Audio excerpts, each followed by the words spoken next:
Coucou à tous, bienvenue sur cette nouvelle vidéo et bienvenue à toi si jamais tu découvres cette chaîne. Comme la majorité de mon contenu, aujourd'hui on va partir pour une vidéo 100% astuces. Je vais vous présenter 7 astuces que vous pourrez utiliser au quotidien pour votre maison. Tu peux me suivre sur Instagram où tu trouveras mon contenu familial, mes bons plans et astuces en avant-première. Cette première astuce, peut-être que tu la connais ou tu vas la découvrir, elle concernera nos WC, mais pas que puisqu'on va y cibler les canalisations.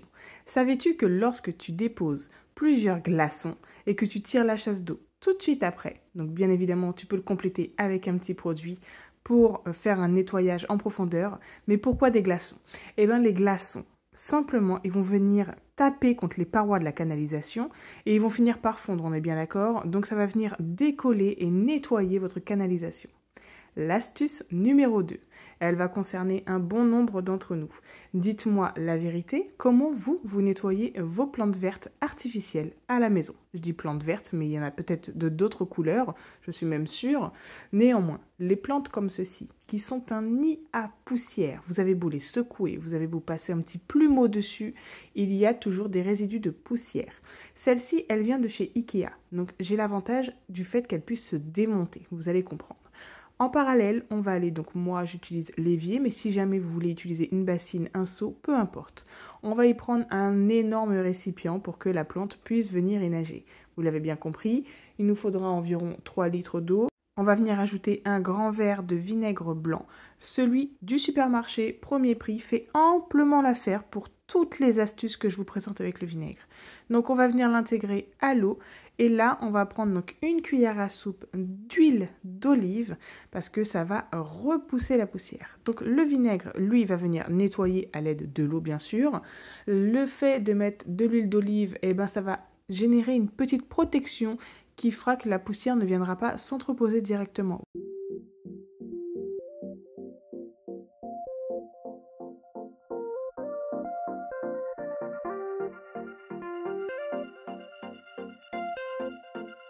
En tout cas, une fois que ce mélange il est fait, vous avez juste, donc moi comme je vous ai dit, à démonter votre petite plante. Si jamais ce n'est pas le cas, vous faites avec précaution pour ne pas mouiller l'intérieur car parfois il y a la petite mousse verte et là si elle est mouillée, malheureusement ça posera problème.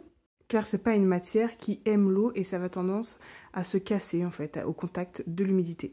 Donc bref, vous l'avez compris, si c'est une plante 100% plastique, vous pouvez y aller en intégralité. Et regardez-moi la poussière que ça m'a laissée dans l'eau. C'est assez incroyable, c'est sans effort et vous y gagnez derrière parce que ça va vous donner une petite protection. Donc c'est nettoyé, c'est protégé et cela sans aucun effort. Ça me semble vraiment un bon combo. Si jamais vous avez d'autres techniques, d'autres astuces, n'hésitez pas à les partager en commentaire, ça peut aider d'autres personnes qui ne voudraient pas adhérer à cette astuce. On va pouvoir passer maintenant à l'astuce numéro 3 qui devrait plaire à un bon nombre d'entre vous. Alors bien sûr, ça ne peut pas plaire à tout le monde, mais en tout cas, ça en plaira à une bonne partie. Ce petit meuble, si jamais vous voulez le reproduire par manque d'espace, n'hésitez pas, vous le trouverez sur ma chaîne ou sur Instagram. Donc on aura besoin d'un petit récipient, vous prenez un petit bol, une tasse à café, bref, peu importe ce que vous avez. On va y venir y intégrer 2 grosses doses de gros sel. Vous savez très bien, et si jamais vous ne le savez pas, vous le découvrirez au fur et à mesure, mais le gros sel a un pouvoir absorbant. On va y faire un petit puits au milieu et on va venir y intégrer des petites billes, je sais, chimiques, mais adoucissant, ça va dégager une très bonne odeur. Et à cela, on va venir après y saupoudrer un petit peu de bicarbonate de soude. Donc en fait, ces 3 alliés, eh bien, ils vont travailler en équipe. L'un va s'occuper de prendre toute l'humidité, donc il va l'absorber. L'autre va travailler à désodoriser les mauvaises odeurs. Et le troisième, donc les billes bleues, elles vont être là tout simplement pour venir parfumer votre endroit. Alors cette astuce, c'est vrai qu'elle fonctionne parfaitement bien, mais dans un petit endroit clos, tel que le placard, votre armoire, une commode, ou des petites toilettes, là ça va fonctionner. Si vous mettez ça dans votre salle à manger par exemple, c'est clair et net que ça ne sentira rien. Donc n'hésitez pas à vraiment doser en fonction de l'espace où vous allez le situer. Si c'est un petit tiroir comme moi, je vous assure et vous recommande de le faire, vous allez voir, ça sentira extrêmement bon. Astuce numéro 4. Là encore une fois, on va partir pour absorber des mauvaises odeurs. Je vous sors une paire de chaussures parce que j'ai pas toutes mes chaussures rangées à la maison dans des étagères ou autres et j'en ai qui sont en fait encore en carton.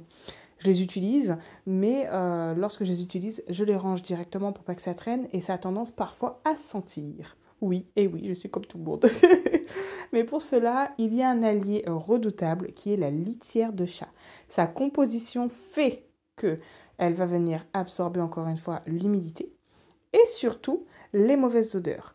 Vous mettez bien le petit papier de base, si jamais vous n'en avez pas, vous pouvez prendre du papier crépon, du papier cuisson, peu importe, pour venir y déposer vos chaussures sans les abîmer et le tour est joué. Astuce numéro 5, là on va parler microbes. Très clairement, qui nettoie sa planche à découper? Et pourtant, c'est vraiment le lieu, le matériel qui peut regrouper énormément de microbes. C'est-à-dire qu'à chaque fois que vous allez l'utiliser, vous allez créer de nouvelles entailles sur votre planche, ce qui est tout à fait normal. C'est conçu pour ça. Néanmoins, il y a énormément de bactéries qui vont rentrer. Si jamais vous ne nettoyez pas votre éponge, que vous prenez du temps à la désinfecter ou à la changer, et bien là, bien encore, vous venez en fait intégrer encore plus de microbes. Alors, il y a une solution simple. Moi, je le fais une fois par semaine. Je vous recommande de faire. Mettre du sopalin, vous mettez de l'eau oxygénée dessus, vous laissez agir 10 minutes. Vous n'avez plus qu'à rincer et c'est terminé. Si jamais vous ne voulez pas utiliser cette astuce, vous pouvez prendre du gros sel et un citron jaune, vous frottez et c'est pareil, ça fera l'affaire. C'est juste une question de qui frottera ou qui ne frottera pas. Moi, je vous avoue que j'aime bien laisser le produit agir, juste à rincer. Voilà, j'ai rien à faire, ça me convient parfaitement comme ça. Laissez bien sécher votre planche, c'est important. Sinon, vous la séchez bien par vous-même avant de la ranger pour pas créer de l'humidité. Passons maintenant à l'astuce suivante.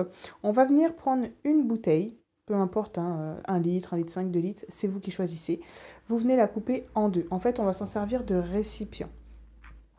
Encore une fois, je vais venir utiliser donc de la litière pour chat. Et oui, je n'ai pas de chat et pourtant j'ai de la litière à la maison, vous voyez bien. Je viens en déverser une bonne quantité quand même. Je suis généreuse parce que vous l'avez compris tout à l'heure, c'est un absorbeur de mauvaises odeurs et d'humidité. Je vais venir y ajouter à cela du sel rose. Donc c'est du sel alimentaire, vous pouvez le trouver sur internet très facilement ou sinon dans les boutiques bio. Voilà, c'est vrai qu'on ne va pas trouver ça vraiment à Carrefour ou à Leclerc. Et n'hésitez pas à venir mettre une couche dessus. Ça va servir, 1, à ne pas avoir de linge qui sent l'humidité dans la maison. De 2, à venir accélérer le processus de séchage. Et de 3, on ne va pas venir créer de l'humidité aux alentours, c'est-à-dire à côté du mur par exemple. Si jamais vous avez des enfants en bas âge, n'hésitez pas à mettre ce petit composant en hauteur pour que personne vienne jouer dedans. Vous allez voir, c'est assez radical comme astuce. L'astuce numéro 7. Effectivement, je m'aperçois qu'on tourne beaucoup autour du sel. J'aurais dû peut-être nominer cette vidéo autour du sel. Donc ça, c'est un sel que j'ai trouvé chez Action. C'est un sel à base de menthe et d'eucalyptus. Lorsque vous allez l'ouvrir, vous allez vite comprendre pourquoi. Ça sent extrêmement fort, extrêmement bon. Je viens simplement en déverser dans un petit récipient, donc une petite coupelle, et je viens le déposer dans mes toilettes. Je vous assure que ça neutralise les odeurs, c'est assez incroyable. C'est la fin de cette vidéo, j'espère qu'elle t'aura aidé. Les astuces sont faciles, simples à réaliser. À très vite!